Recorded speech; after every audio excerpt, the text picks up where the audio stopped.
evolve around the common sense. So common sense suggests that, you know, anything that is bad for you, stay away from it. Anything that is good for you, try to seek, you know, and try to reach it. So this is why we say the first one is common sense. Second point here for our youth to remember is to know their friends and foes.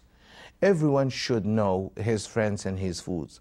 You should start with your parents. Many times I remind the youth, the people who would care about you the most in all the world after God, the people who would give their life, would give anything for you to live. They would even say, you live and we die. If there is a choice, you know, that they live and the youth, you know, their child or their, you know, son or daughter to live, they would choose, they would rather die and spare the life of their children. So every father and every mother, in general, of course there are cases, but we talk about generally, that the parents would be the best friends for everyone. So I'm talking to our youth, I say always, listen, I can challenge you, your friends, your body may care about you, but not as much as your parents. Your friend that you met last week and you're saying, you know what, he understands me better. It's been only a week. Your parents have raised you, have grown you up, and have done their best to make sure that you're fed, you're educated. These parents are the best friends. There might be some miscommunication. There might be something they call generation gap. There might be this or that, but in reality, bottom line, your best friends are your parents.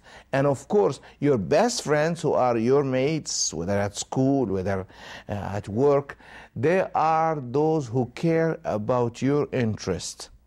This is very important. And those who don't ask always the question, what do I have in it? You know, so the best are the parents, and the best friends are those who show you the right thing to do and would warn you from going astray.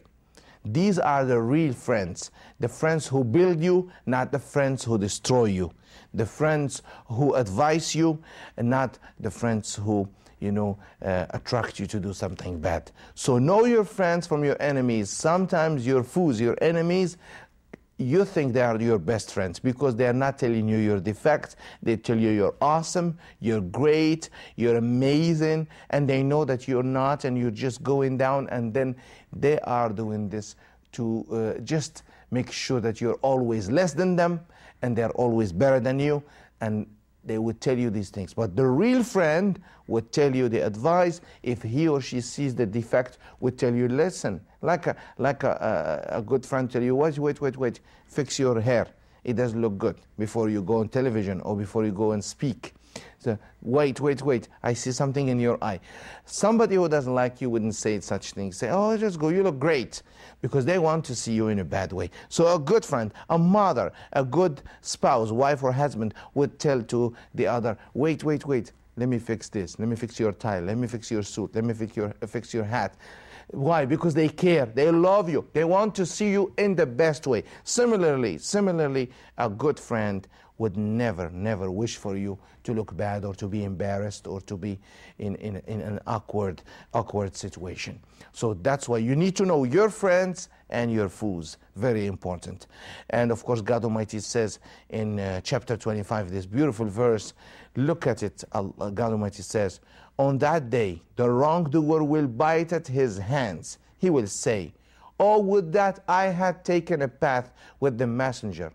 Ah, woe to me, would that I had never taken so-and-so as a close friend. He indeed led me astray from the reminder after it had come to me. And Satan is to people ever a deserter in the hour of need. This is from chapter 25, verses 27 through 29.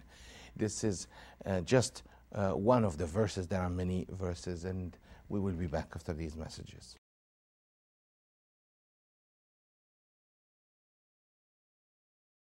These points in order to be successful both in this world and in the hereafter, and they are points to be used by youth counselors.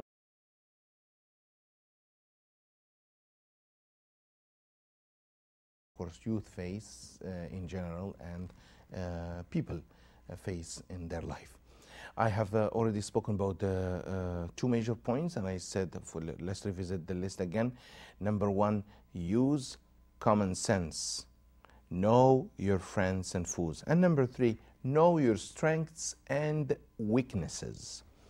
How do I know my strengths and how do I know my weaknesses? First and foremost, I talk to my parents, and I talk to my friends and the people who care about me, because now I already know my friends and my foes. So my friends will tell me that my strengths are strengths and I have weaknesses, whereas my foes would never tell me what are my weaknesses and what are my strengths. So the people I trust, the family, the parents, and the people who care about me will tell me what are my strengths and weaknesses. Let's keep in mind, no one is perfect. There is no one who is perfect in this world. We all make mistakes. But many youth need to be shown their strengths. There is absolutely everyone in this world has some strengths, has some skills, has some powers from God Almighty. But we need that process to discover actually these strengths and these the potential that we have. And once we find that we have strength, some people are very strong in their thoughts, in their imagination. They're very strong in creating ideas and creating projects. Some people are very strong in their feelings. Some are very sensitive. Some people are very strong in their work towards fighting poverty, towards working for the benefit of all mankind, the environment, and all these things. And some people are very strong in their muscles, in building and construction. Everyone has some kind of strength. And once they know that they have that strength, they can use it in the right place. Similarly, if a person has weaknesses, he can be or she can be shown those weaknesses, try to find the solutions for those weaknesses, because many times people are unconscious of their strengths and their weaknesses. So once you know your strengths and weaknesses, then you become aware of the things that you can achieve, the things that you can do better, and the things that you cannot do and you better stay away from. So this is why we need to know strengths and weaknesses, so we can focus on what is relevant to us and how we can make the difference. There is nothing and there is no one who can say, you know, I have no strengths. No, that's actually a weakness itself, because you think in negative. So you have strengths. Everyone is equipped with many strengths. All you need is people who can find those strengths. And of course, sometimes it cannot be done individually. You need youth counselors, you can find people. This also can be applied in general terms, not only within the youth, like in career and at work, even among adults. So that's why we need to find our strengths and weaknesses and have good friends who can help us find those things.